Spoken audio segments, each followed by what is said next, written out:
बातमी मुंबईतनं येते आहे। बोरिवलीच्या प्रभाग क्रमांक 14 मध्ये भाजपवर पैसे वाटपाचा आरोप झालेला आहे। मनसेने आरोप केलेला आहे। भाजप उमेदवार सीमा शिंदेंनी हे आरोप फेटाळून लावलेले आहेत। मनसेकडनं हे आरोप करण्यात आलेले होते। भाजपकडनं मनसेवरच यानंतर उलट आरोप करण्यात आलेले आहेत। भाजप उमेदवार सीमा शिंदेंवरती मनसे कार्यकर्त्यांनी हल्ला केला।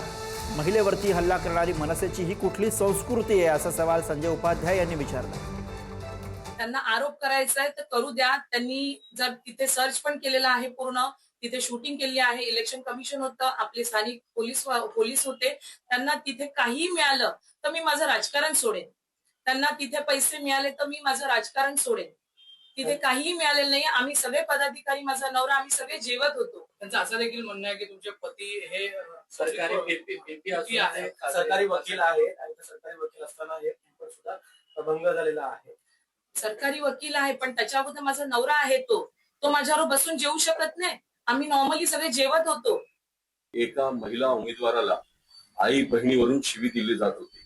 अशा वेळेला तिकडे 4 कार्यकर्ते, आम्ही संयम पाळला, पोलीस होते, इलेक्शन कमिशनची लोक आली होती, व्हिडिओग्राफी झाली, एक ठिकाणची व्हिडिओग्राफी झाली। पैसा वाटण्याचा खोटा आरोप केला। मी त्यांना विचारतो, पैसा मिळाला का? पंतप्रधान नरेंद्र मोदी आणि मुख्यमंत्री देवेंद्र फडणवीस यांच्या विचारावर, विकासाच्या नीतीवर, हिंदुत्वावर आम्ही मुंबईत मतदारांच्या समोर जातो। आम्ही काम करून दाखवलंय, त्याच्यानंतर सांगतो। आणि म्हणून आम्हाला पैसे वाटप करून मतदान घेण्याची आवश्यकता नाही। आमचं स्थान